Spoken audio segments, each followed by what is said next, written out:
Coach Chobanski, bonsoir. Alexis Bonsoir. Bisson, bonsoir. Bonsoir. Et bienvenue au Point Presse à l'occasion de la 9e journée de championnat pré-national pour la réception de Sarrogassien ce samedi, horaire spécial à 21h. Coach, la première question est pour toi. L'équipe est toujours invaincue. Maintenant, plus possible de se cacher en attendant le match au Stade Poitvin en janvier. Vous êtes premier et il va falloir assumer. Oui.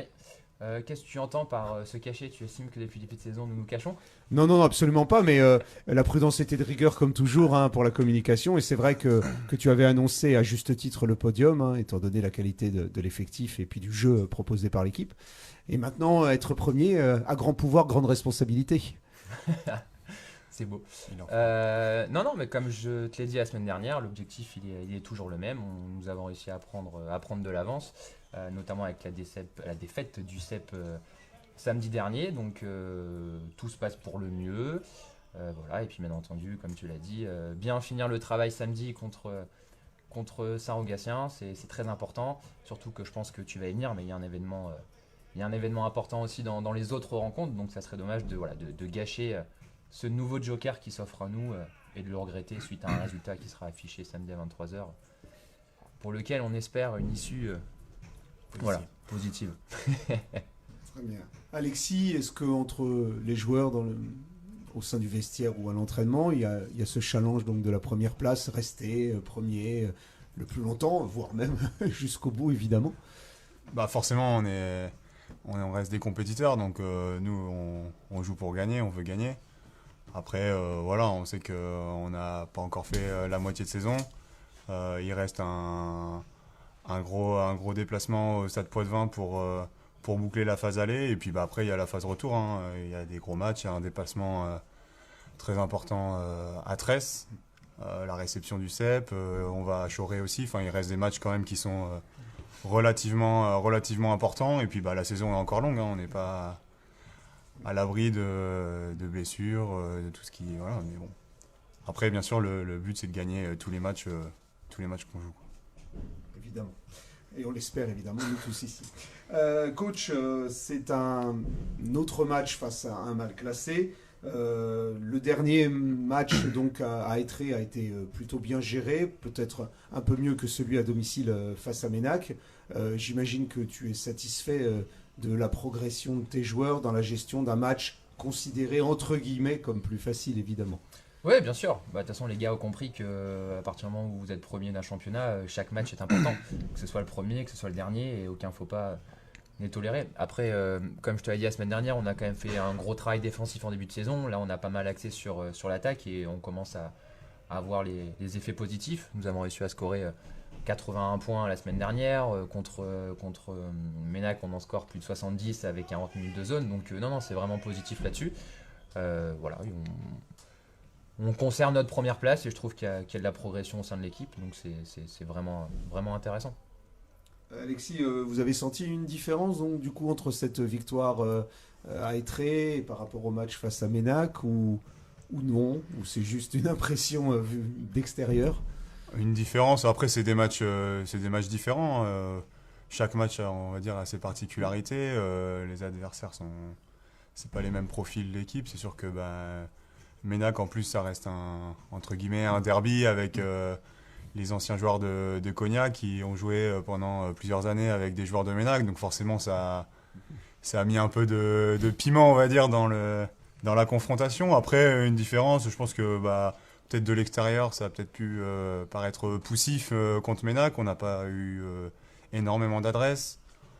Après, on a réussi à gérer quand même le scoring, à défendre et puis gagner. Après, oui, c'est possible qu'il y ait eu une différence. Mais on suranalyse parfois. Voilà.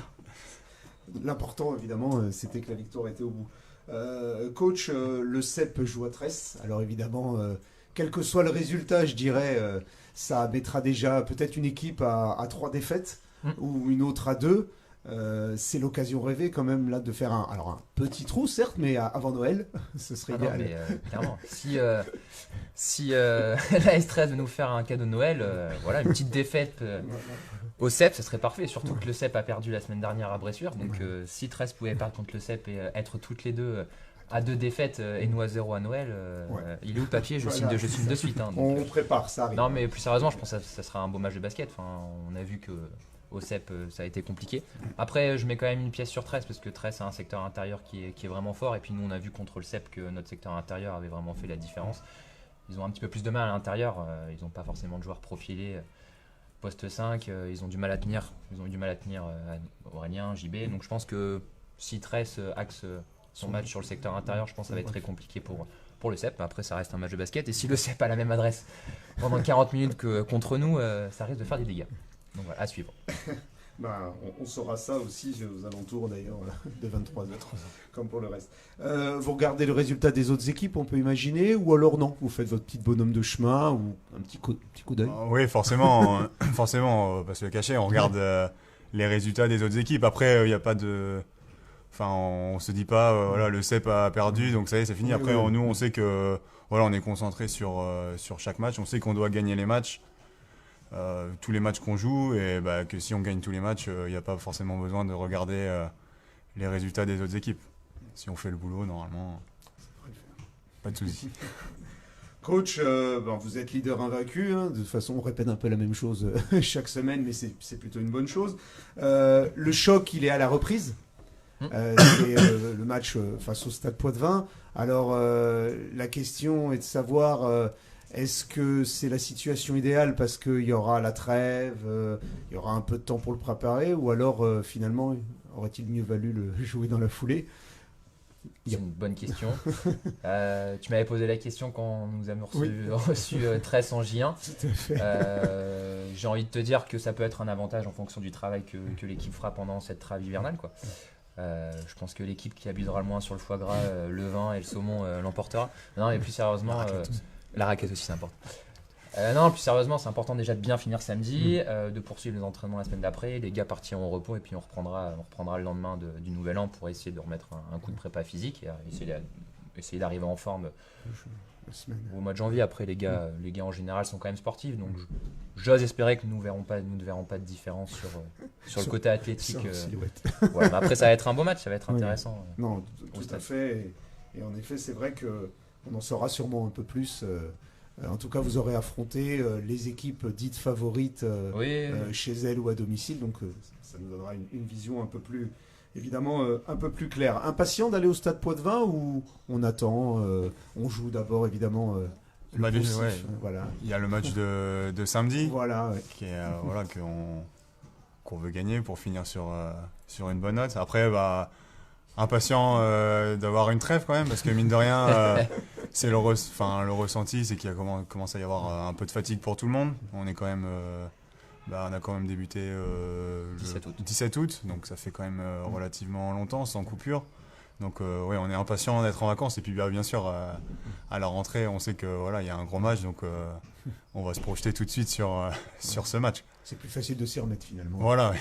Avec une belle échéance. Vous avez cette fois-ci, alors la dernière fois il y avait un petit point d'écart, mais maintenant vous êtes à nouveau la meilleure défense du championnat, donc on en a parlé assez souvent. Par contre, tu l'as évoqué tout à l'heure, on voit de réels progrès en attaque.